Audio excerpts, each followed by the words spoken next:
This is ChangeMakers with Katie Gore, finding the right solutions for the affordable housing community. Today, I'm joined by two ChangeMakers, Cindy Stotler, the director of the City of Phoenix's Housing Department, and Sheree Bouchee, the affordable housing advocate for the City of Phoenix. Phoenix is now the fifth fastest growing city in the nation, and after decades of being one of the most affordable cities in the country, Phoenix now finds itself in an affordable housing crisis, with some estimates predicting almost 200,000 units shy of the current need. Cindy, explain to us, how did this happen and what's being done? You know, I'm a Phoenix native, so I grew up here, and Phoenix was always affordable. And in the 70s and 80s, even into the 90s, Phoenix was affordable. But as folks started to recognize that the Sun Belt was a great place to live, they started moving here in droves, and our construction did not keep up with the population growth. So in the last 30 years, Phoenix produced approximately 220,000 new housing units, while population grew by 820,000 people. So that has left us in a severe housing shortage, which is causing an affordable housing crisis. So on one hand, it's great to have this amount of growth and, having this growing number of incoming residents who are coming, maybe even from more expensive housing communities. But I also read that Phoenix had about 65% of those people that you mentioned who have moved in, but they can't still afford a house. Sheree, do you want to review with us what strategies you guys have been able to use to counteract this? The city, as a part of our Housing Phoenix plan, has developed a 9-point initiative plan that will establish zoning incentives for affordable housing developers. It will create allowances for accessory dwelling units, increase resources for housing, streamline processes so that housing development can go through that development process in a quicker pace, and then create an educational campaign to really outreach to our community so that they're embracing these housing projects and realizing the extreme need in our community, so that one of the major barriers, which is NIMBYism, is overcome through that educational component. A key way that we want to address the deficit of 163,000 homes is to build more housing with the resources that we have remaining. And with this, that will increase our density throughout the city. So we want to include an educational component about density so that folks see it as an opportunity, a way to be sustainably developing the resources that we currently have, and look for options in that arena as well. These are some great affordable housing strategies that you guys are using to preserve and expand affordable housing. And I know, Quidel, we have been working with the City of Phoenix for over 2 years, and we've implemented several things on your behalf. For example, we've looked at maximizing rent ceilings, landlord recruitments, ensuring every voucher allocated is utilized. Are you starting to see between, what Quidel has been able to work with you in the Section 8 program and then some of these other strategies, increasing density and offering, incentives to spur development or zoning incentives? At what point do you start seeing the success tide happen? Are you on the front end of it? Is it yet to come? That's a great question. Thank you so much for asking. So, as a part of our plan, each of the 9 initiatives will either have a short term, a medium term, or a long term. We were recently approved to move forward with implementation in June by our city council, a unanimous vote, which was very exciting. But our first short-term initiatives will take about 6 months to implement. So that's when we'll start seeing, in December of this year is when we'll start seeing some of those first initiatives move forward into implementation. The remaining will take a little bit more time, as we'll be completing a lot of community outreach to make sure that we're developing incentives and developing programs that actually work for the community and getting their feedback along that process and buy-in. So some of the medium and long term will take between 12 and 18 months to actually implement those programs. That's definitely going to be a successful metric for you guys as you move forward. And this is really innovative for, the city, and nationwide. So I imagine lots of communities will be reaching out to you to see how you're doing. And you've recently also had another successful launch here with a community that I believe you guys transformed. It was called Deck Park Vista. Tell us more about that project and what do you hope this would do for the future of affordable housing? So, Deck Park Vista is currently a 56 unit affordable housing project that was owned by the city of Phoenix. And the neighborhood around this site has grown in density, and the zoning entitlements for this project far exceed 56 units. So, we thought this is a perfect parcel for us to put out an RFP and see what the development community can create using the current zoning entitlements because we saw that the parcel was significantly underutilized. So we released an RFP, and the proposal that was submitted by Native American Connections, which is one of our key players in our nonprofit affordable housing development arena, they were selected for an award. And we're very excited to say that their redevelopment project will include 201 affordable housing units. So we're tripling the number of units that are at this site. The new development will be more in character with the artistic and character of the blossoming neighborhood that we're seeing along Roosevelt Row. And we'll also be offering 56 project-based vouchers so that the folks that actually live at Deck Park Vista now will have the first right of return and their rent will not be affected by that. In some cases, their rent will actually be decreased because they'll only be paying 30% of their income. So it's just a win-win on all accounts, and we're really excited. This is a pilot project because one of the key components of our Housing Phoenix plan is to utilize city-owned land and redevelop it through an RFP process. So this was our pilot to see how that worked with the development community, what types of products we could offer and receive through that process. And what we're doing now is we are identifying the remaining city-owned parcels that could be utilized through this RFP process and redevelop more mixed income housing. So in the fall, we'll be going back to council with a list of parcels that we think would be ideal for mixed income housing that are in opportunity areas. So we want things to be located near transportation, near great education system, jobs, all of the resources that make a healthy community, and then putting those parcels out for redevelopment through an RFP process similar to Deck Park. So we're really excited about Deck Park and to duplicate that process as well so we can make a big impact on the community. Well, and this also sounds like you're addressing some of the frequent criticisms of affordable housing that just says, oh, well, it just costs too much to build, or it costs too much to set aside affordable housing. But I really appreciate what I hear you saying is that you've actually looked to say, okay, the city owns parcels of land. Now, how can we partner with the development community, go out and create a community of choice here? And therefore, you're netting real results for the community. And yet, you're still having access to all of those community features that everybody enjoys.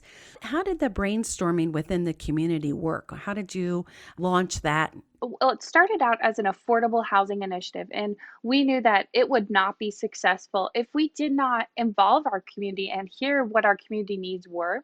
So we started out with initial community outreach, telling everybody what the goals were and hearing their feedback about what they think would be great policy initiatives that could help develop more affordable housing. We took all of their feedback into account. We had some internal ideas based on some thoughts about how we could create incentives. And then we also did extensive research within other communities in the United States and what they're doing and what has been successful for them, consolidated all of that, and then brought it back out to the community and said, okay, here are some potential policy initiatives based on your original feedback, based on our research. How do you feel about these? And then receive their feedback once again. And with our final consolidated policy initiatives, we were able to bring that to our subcommittee and council for approval. So it was great. We had probably over 50 different community outreach sessions with either individuals one-on-one or large groups. It was great. We had a lot of positive feedback and a lot of people that were kind of awakened by this process and not realizing what a huge issue housing affordability is in our community. So it was just a great process going through that community outreach. So Cindy, I want to ask you a question because you've been with the city for how long now? Oh my gosh, Katie, I've been with the city for almost 31 years. So you have, I mean, you've really seen the not just the tide turn for Phoenix, but you've also seen the city get, really assertive and positively proactive in affordable housing. What would you, just kind of looking back on your span, what would you say has been the most successful housing policies or housing projects or developments that you guys have done?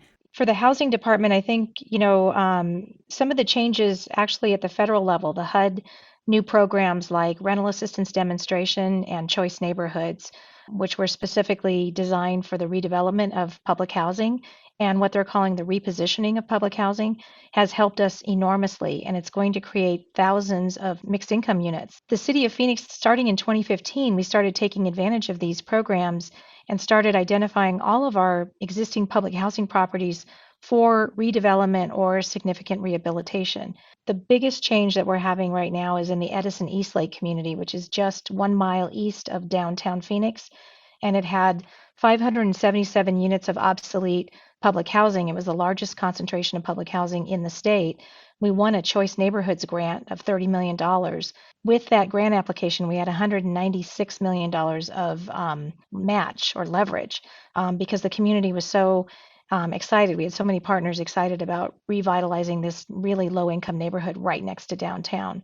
So we're demolishing the 577 units of public housing and building back 1,011 units of mixed income housing, including 40 units of home ownership townhomes, and pretty much revitalizing an entire neighborhood around that public housing and bringing in other investments as we go.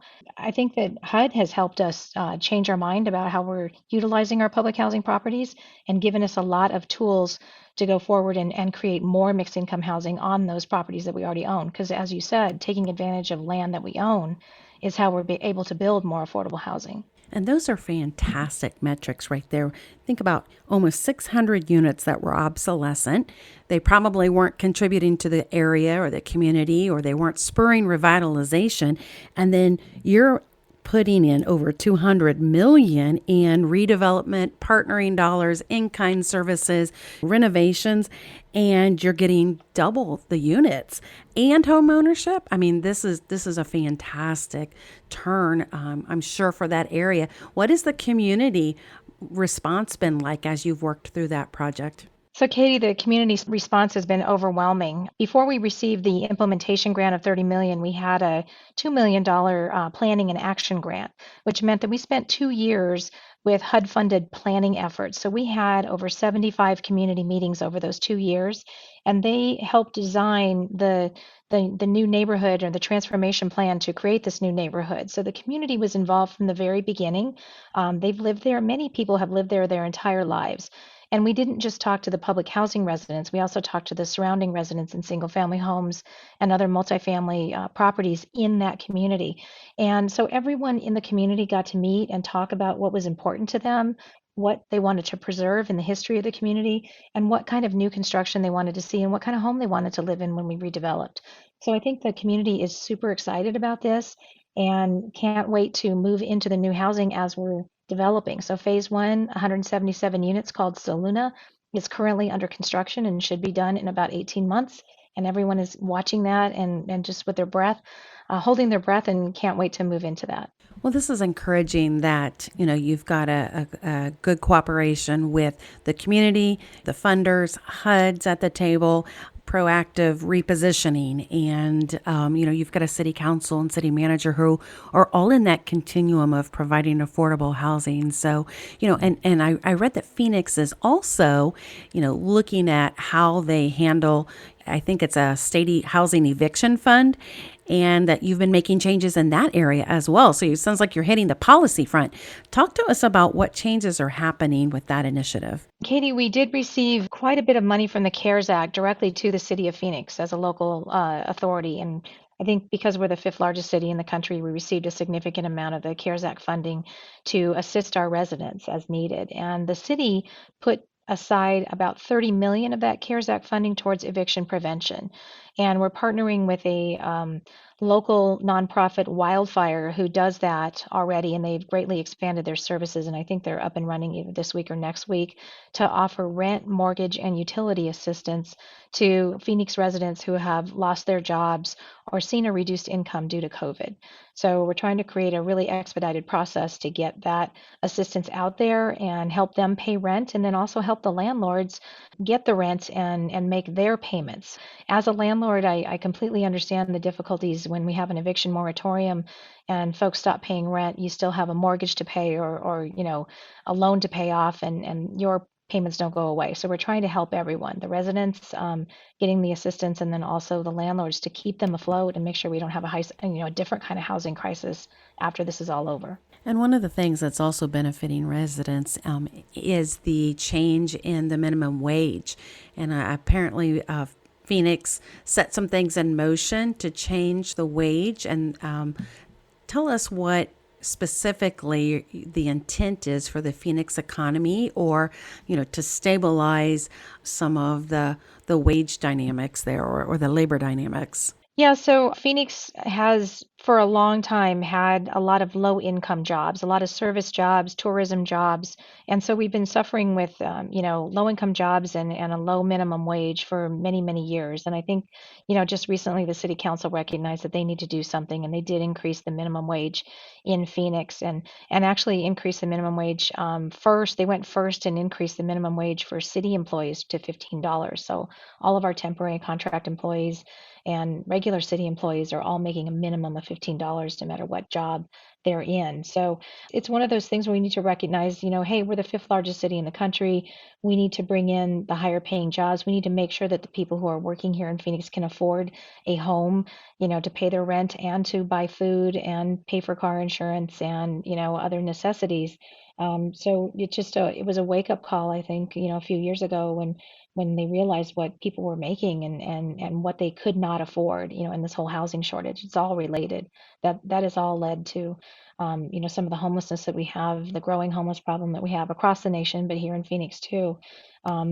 People not making enough money to afford, to live in a regular apartment or home. I'm talking to Cindy Stotler and Sheree Bouchee from the City of Phoenix's Housing Department. We have to take a break right here, but coming up in part 2 of our discussion, Cindy tells us how the city is taking care of their senior population. Just really trying to connect with them, make sure that they have a connection. If they don't have any family, they're at least connecting with us every once in a while just to see what they need, and that they're still a part of this society. A lot of people are feeling lonely and left out, so I want to make sure that they have some kind of connection.